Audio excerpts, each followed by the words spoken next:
আপনাদের সবাইকে আমার চ্যানেলটিতে আবারও স্বাগতম এবং শুভেচ্ছা জানিয়ে আজকে শুরু করতে যাচ্ছি পর্ব 2 নিয়ে আপনাদের সাথে শেয়ার করব।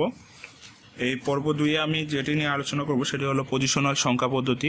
পজিশনাল সংখ্যা পদ্ধতি নিয়ে গত পর্বে আমরা আলোচনা করেছিলাম। পজিশনাল সংখ্যা পদ্ধতির নিজস্ব বৈশিষ্ট্য হলো নিজস্ব মান, ভিত্তি এবং স্থানীয় মান, এই তিনটি থাকতে হবে। এই তিনটি থাকলেই তা হলো পজিশনাল সংখ্যা পদ্ধতি। এবং পজিশনাল সংখ্যা পদ্ধতি হলো এগুলো যে চারটি বলেছিলাম পজিশনাল সংখ্যা পদ্ধতি: বাইনারি সংখ্যা পদ্ধতি, ডেসিমেল সংখ্যা পদ্ধতি, অক্টাল সংখ্যা পদ্ধতি, হেক্সাডেসিমেল সংখ্যা পদ্ধতি। আজকে আমরা আলোচনা করব বাইনারি সংখ্যা পদ্ধতি দিয়ে। প্রথমে শুরু করছি। প্রথমে বলে নেই, বাইনারি সংখ্যা পদ্ধতি হলো কম্পিউটারের ভাষা এবং এর ভিত্তি হচ্ছে 0 এবং 1। আমরা গত পর্বে এগুলো দেখেছি। 0 এবং 1 হলো এর ভিত্তি বা বেস। বাইনারি সংখ্যা পদ্ধতি 0 এবং 1কে বলা হয়ে থাকে বিট। বিট শব্দটি কিভাবে এসেছে? বাইনারি ডিজিটের বিআই এবং ডিজিটের টি থেকে বিট শব্দটি এসেছে। বিট শব্দটির অর্থ হলো 2, যার কারণে এইটিকে বাইনারি সংখ্যা পদ্ধতি বলা হয়, কারণ এখানে দুটি সংখ্যা রয়েছে, 0 এবং 1। আমরা যে কোনো ইলেকট্রনিক্স ডিভাইস চালু করার সময় আমরা অন করে থাকি এবং কাজ, আমাদের প্রয়োজনীয় কাজ শেষ হয়ে গেলে আমরা অফ করে। আমরা যদি আমাদের কম্পিউটারের কথাই চিন্তা করি তাহলে প্রথমেই আমাদেরকে অন করতে হয় এবং আমাদের কাজ শেষ হয়ে গেলে অফ করতে হয়। এটি যে কোনো ইলেকট্রনিক্স ডিভাইসের এই দুইটি থাকতেই হবে, অফ এবং অন। যখন আমরা অন করে থাকি তখন সেটিকে 1 দ্বারা প্রকাশ করা হয়ে থাকে ইলেকট্রনিক সিগন্যালটি, এবং অফ দ্বারা 0কে বোঝানো হয়ে থাকে ইলেকট্রনিক্স ডিভাইসের। এই দুটি হলো মূলত কম্পিউটারের অফ এবং অন দ্বারা এই দুইটিকে বোঝানো হয়ে থাকে, 1 এবং 0কে। এবং আরেকটি যেটি তথ্য আপনাদেরকে জানিয়ে রাখবো সেটি হলো কম্পিউটার অভ্যন্তরীণ কাজ এবং সরলতম সংখ্যা পদ্ধতি, এই দুটির জন্য বাইনারি সংখ্যা পদ্ধতি ব্যবহৃত হয়ে থাকে। এটি হলো বাইনারি সংখ্যা পদ্ধতি। এখন আমরা যেটি দেখব সেটি হলো, আমরা এগুলো সম্বন্ধে একটু জানবো। এমএসবি কি, মোস্ট সিগনিফিক্যান্ট বিট, এলএসবি কি, লিস্ট সিগনিফিক্যান্ট বিট, এগুলো সম্বন্ধে আমরা একটু জানার চেষ্টা করব। এখানে আপনারা দেখতে পাচ্ছেন আমি এখানে বাইনারি সংখ্যা পদ্ধতির একটি সিস্টেম লিখে রেখেছি। সেটি হলো, এখানে আপনারা এই যে পয়েন্টটি দেখতে পাচ্ছেন, এই পয়েন্টটিকে আমরা বাইনারি পয়েন্ট বলে থাকি। এবং পয়েন্টের এখানে যে পয়েন্টটি দ্বারা যখন যে সংখ্যা পদ্ধতি থাকবে সেই সংখ্যা পদ্ধতির নাম অনুসারে এই পয়েন্টটির নাম হবে। যেমন এখানে আমি বাইনারি সংখ্যা পদ্ধতি লিখেছি, সেজন্য এটির নাম হলো বাইনারি পয়েন্ট।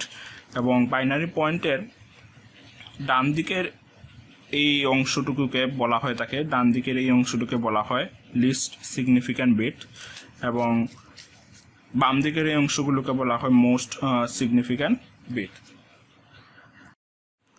এখন আমরা একটি উদাহরণের সাহায্যে নিজস্ব মান এবং স্থানীয় মান এটি বোঝার চেষ্টা করব। এখানে আপনারা দেখতে পাচ্ছেন আমি একটি বাইনারি সংখ্যা পদ্ধতির উদাহরণ লিখে রেখেছি। এখানে এটি হলো একটি বাইনারি সংখ্যা পদ্ধতির উদাহরণ, কারণ এখানে বেসটা 2 দেওয়া আছে, দেওয়ার কারণে এটি হলো একটি বাইনারি সংখ্যা পদ্ধতি। এবং দেখতে পাচ্ছেন 0101 রয়েছে। এই সংখ্যা পদ্ধতিতে আপনারা দেখতে পাচ্ছেন আমি এখানে এইভাবে লিখেছি 0 1 1 1 0 1। এবং ওই যে আগে আপনাদেরকে এইভাবে দেখিয়েছিলাম। এখন যেহেতু পয়েন্টের ডান দিকে আমরা এইভাবে শুরু করব, 2 to the power -1। এই যে পয়েন্টের ডান দিকে দেখেন আপনারা 1 into 2 to the power -1 -2 1 into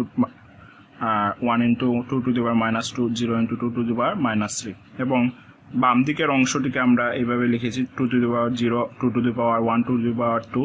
এখানে যদি আপনার অক্টাল থাকতো তাহলে সেম একইভাবে 8 to the power -1 8 হবে, এখানেও 8 হবে, দশমিক থাকলে এখানে 10 হবে, এখানেও 10 হবে, মানে যেটি থাকবে সংখ্যা পদ্ধতি সেটি বসবে।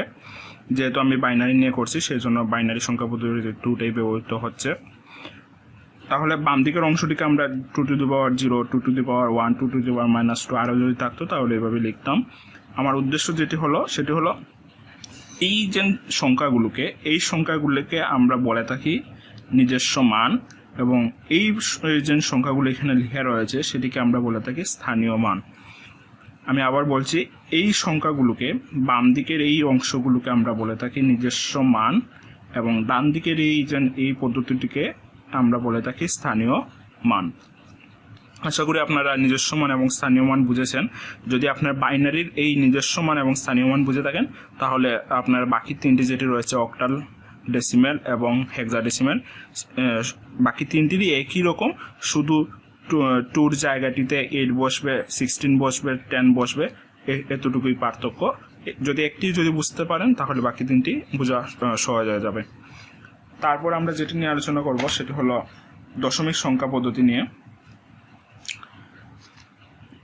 দশমিক সংখ্যা পদ্ধতি হলো মূলত যেটি বলে নিই প্রথমে, এটি হলো মানুষের ভাষা। বাইনারি সংখ্যা পদ্ধতি আমরা জেনেছি এটা কম্পিউটারের ভাষা, এবং দশমিক সংখ্যা পদ্ধতি হলো মানুষের ভাষা। এবং দশমিক সংখ্যা পদ্ধতির ভিত্তি হচ্ছে 10। সেটি কিভাবে? 0 থেকে 9 পর্যন্ত মোট 10টি সংখ্যা রয়েছে, যার কারণে ভিত্তি হচ্ছে 10, এবং ডেসিমেল সংখ্যা পদ্ধতিও বলা হয়। তারপর যেটি রয়েছে দশমিক সংখ্যা পদ্ধতির একটি উদাহরণ এখানে আপনারা দেখতে পাচ্ছেন। এখানে দশমিক সংখ্যা পদ্ধতির উদাহরণ, এখানে বেস বা ভিত্তিটা হচ্ছে 10। একইভাবে আমি নিজস্ব মান এবং স্থানীয় মান বুঝিয়েছি আপনাদেরকে। এই দিকের অংশটিকে নিজস্ব মান এবং এটিকে স্থানীয় মান বলা হয়।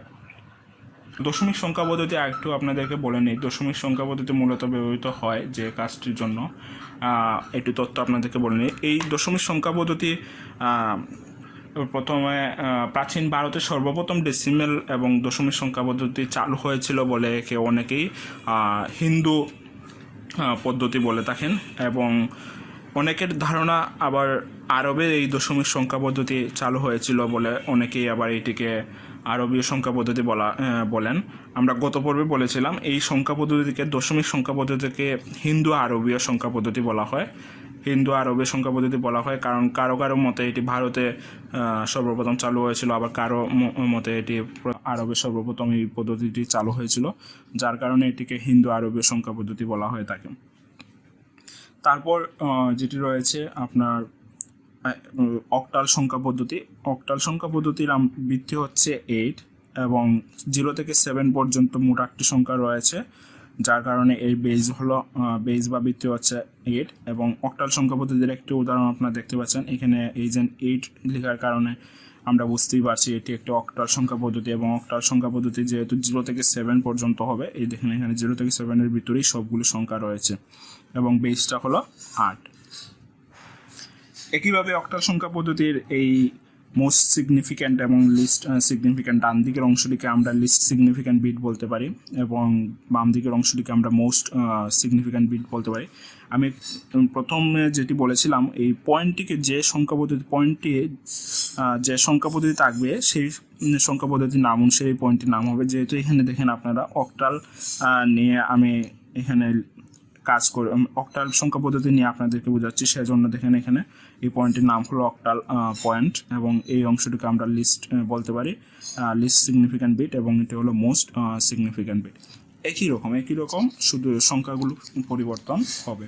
তারপর আপনাদেরকে যেটি দেখাবো সেটি হলো হেক্সাডেসিমেল সংখ্যা পদ্ধতি। হেক্সাডেসিমেল সংখ্যা পদ্ধতির আমরা যদি এইভাবে যদি লিখি, হেক্সা হলো 6 এবং ডেসিমেল হলো 10, এটি আপনাদের বইয়ের মধ্যে দেখতে পারবেন। 6 এবং 10 এই দুটি মিলেই হলো 16, যার কারণে হেক্সাডেসিমেল সংখ্যা পদ্ধতির ভিত্তিটি হচ্ছে 16। কিভাবে 16 হলো আমরা গত পর্বে দেখেছি। 0 থেকে 9 পর্যন্ত লিখতে হবে, তারপর ক্যাপিটাল লেটারে এ থেকে এফ পর্যন্ত, এটি একটু খেয়াল রাখবেন আপনারা, এ থেকে এফ পর্যন্ত লিখতে হবে।